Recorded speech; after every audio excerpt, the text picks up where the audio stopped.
One of the first questions that comes with long distance real estate investing is where should you put your money? I mean, after all, where you choose is going to be where you place your business, and also with that, thousands of dollars goes into it. In this video, I'm going to be breaking down all of the things that I considered when I wanted to pick a place of where I was going to invest for my first out-of-state rental property. Not only am I going to tell you guys the criteria that I had, I'm going to break down everything with you. Stay tuned.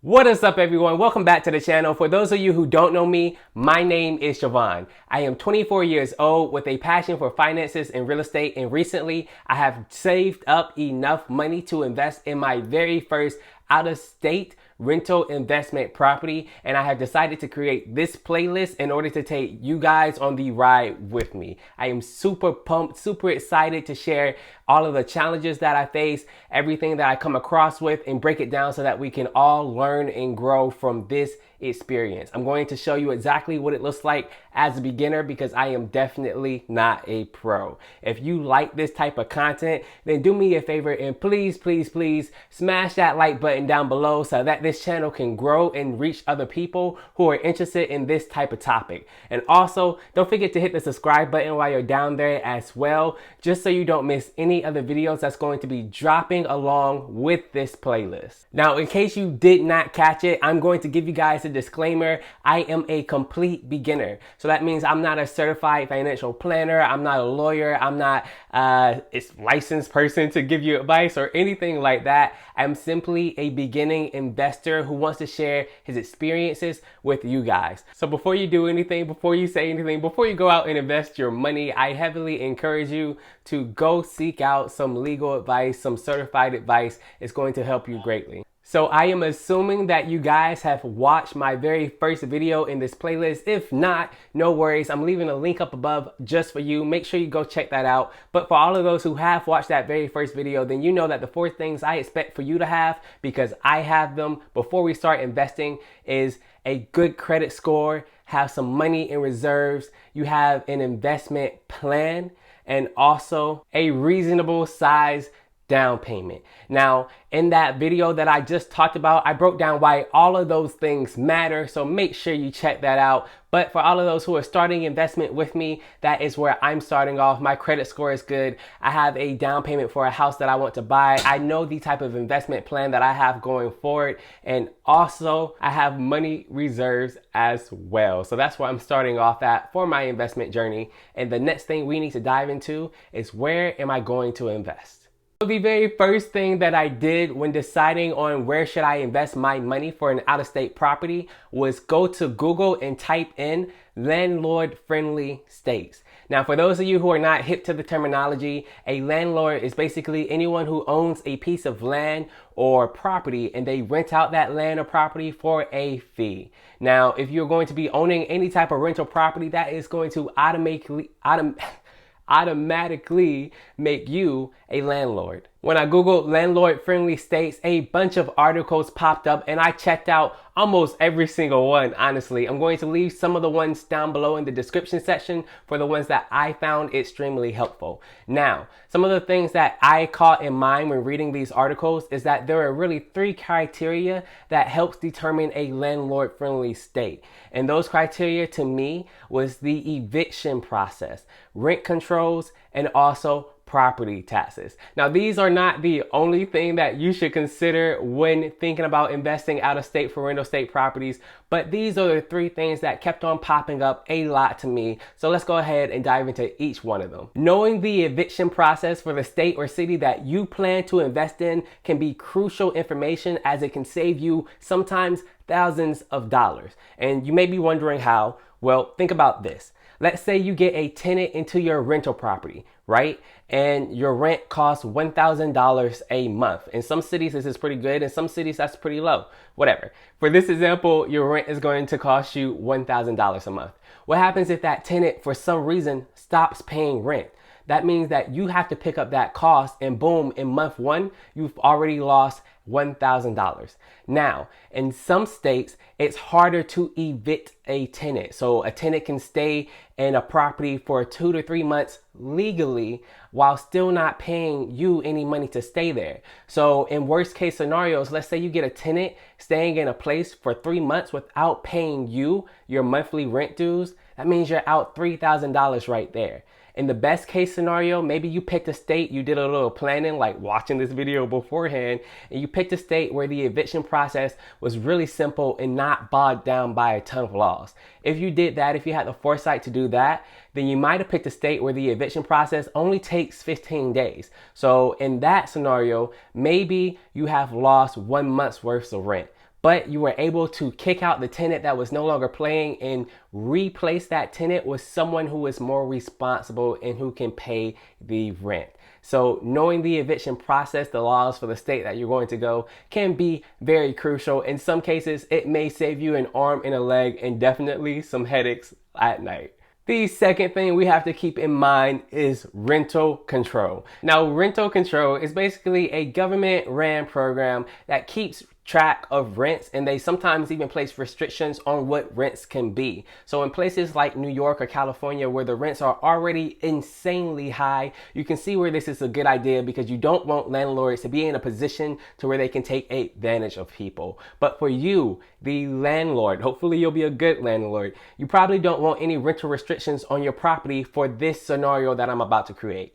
Let's say that you find a great deal on the market. You found a house that you can buy that will cash flow for you. The only problem is the current rent is $500, and you know from your experience in that area that the fair market value rent was somewhere closer to $900. That means there's a $400 gap between where the rent is and where the rent should be. Now, let's say you acquired that property and the cash flow only makes sense if you can bump up the rent to where it should be, to where the fair market value tells you that that rent should be going for. Well, if rental control is in place in that area, there may be some restrictions that makes it hard or close to impossible to do so in a timely manner for you, making a good deal potentially a bad one. So knowing rental control in the area that you plan to invest in can also save you a lot of money. The last thing on our list that we wanted to consider was property taxes. And for all of those who don't know what property taxes is, it is basically the set amount that you pay each year to own a home. So if you are a homeowner or if you are a landlord, you are more than likely paying property taxes because the government has to get their money some type of way. Now, even though you are paying property taxes, how much you pay in property taxes is going to differ from place to place. Sometimes it goes by county, a lot of times it goes by state. So to make this example clear for you guys, let's say we have a rental property for $205,000 in Alabama. Alabama has the second lowest property tax rates.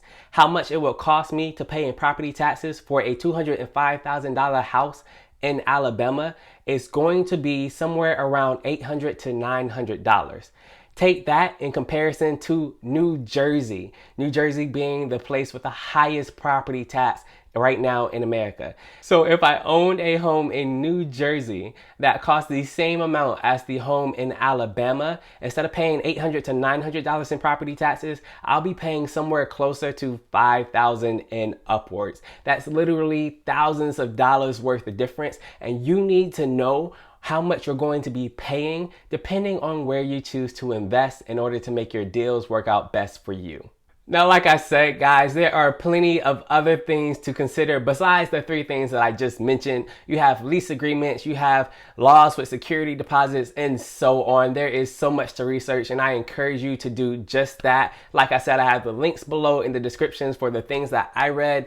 And yeah, make sure you go take a look at those because there's some really good information in there. Now, after all of that reading, I came up with these states that I think would be best for me to decide on if I should invest with them. Looking at these states, they were definitely landlord friendly for a variety of reasons, and I just felt more comfortable going with them. Now, after I had these states decided on, the next thing I needed to do was decide on what city in these states should I go to. So that required some city analysis. or basically me going to the Census Bureau and downloading each of these state city populations and looking at the population growth on a 10-year time span. Now, I was looking for two things when I was looking at this table. I was looking for cities with populations of over 100,000 people, and I was also looking at the amount of people in the city over a span of time. So what's happening in that city? Is the population staying stable? Is the population growing, or is the population declining? I made sure to pay attention to all of those things because they were going to help determine if I went with that place. If I saw a place was declining in population, it made me a little bit more shy away from it. But on the other hand, if I saw a place that was rapidly gaining a lot of people, it let me know that this place might be a good place to go to and check out. The very next thing that I did after I gathered the cities that I was interested in was go to Zillow and start typing in the cities in the states that I saw. And when I did that, I made sure I entered my price range for what I could afford within those cities. Now, here's what I was looking for with this. If a lot of places popped up, that means that I knew I could invest in that place. I could invest in that city because there was clearly a lot of opportunities for me to buy within how much money I already had.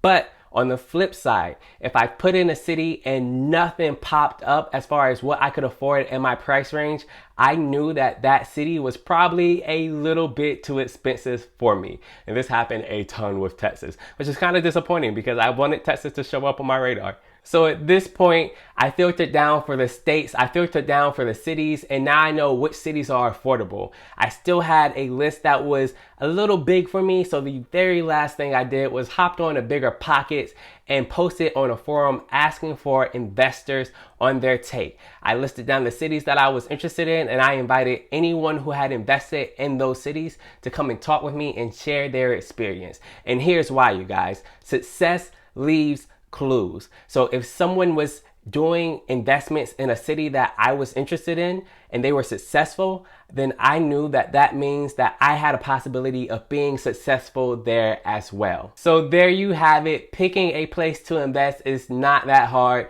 The first thing I did was found a landlord friendly states. Then to filter down my list, I looked at the population of the states that I picked in. I analyzed the populations.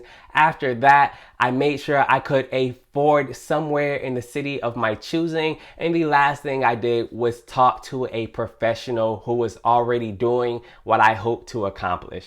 We are down to the last stretch, but you guys, if you thought that content was helpful, then let me know in the comment section down below. If you are thinking about investing out of state, I would love to hear about your process. Like I said, I'm not a guru. I don't have tons of properties under me like Meet Kevin or Graham Stephan or any one of the people who are already at the top. I'm a complete beginner who definitely is excited about sharing this journey, this experience with you, and I hope that we can all learn and grow from it. So meet me down in the comments below, hit that like button, subscribe to the channel, grow with me, and don't miss it when I talk about what I do later on in this future playlist. I'm going to be telling you how to assemble your team, from your real estate investor to your property manager, all of that good stuff. And later on, we're even going to start analyzing some deals, and I'm going to show you the complete breakdown of what I am doing. If that sounds interesting, then I hope you join the family and I hope you stay along. Make sure you check out video number 1. This is number 2 on the playlist, and there is more to come. That is all I have for you today. With that being said, peace, love, and happiness.